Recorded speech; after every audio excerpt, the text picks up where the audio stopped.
Wow, Kim Chiu, nagsalita na nga.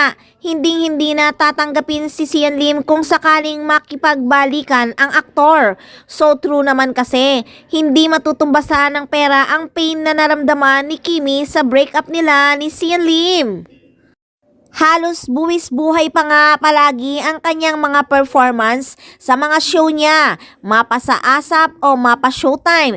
Talagang mafe-feel mo yung pain na nararamdaman niya. Tinanong kasi si Kim Chiu kung kaya pa ba niyang tanggapin ang taong nang iwan sa kanya.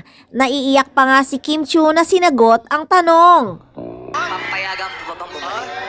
Ako kasi yung taong pag iniwan na ako. Ba't mo ako iniwan, di ba?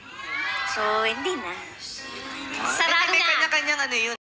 Sinara na nga ng tuluyan ni Kim Chiu ang puso niya kay Sian Lim, kaya wala na talagang pag-asang magkabalikan pa ang Kimsi.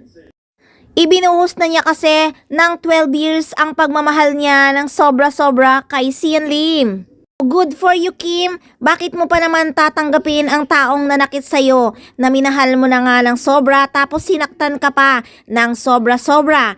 Tanga lang talaga ang babaeng tatanggapin pa ang taong nanakit sa kanya.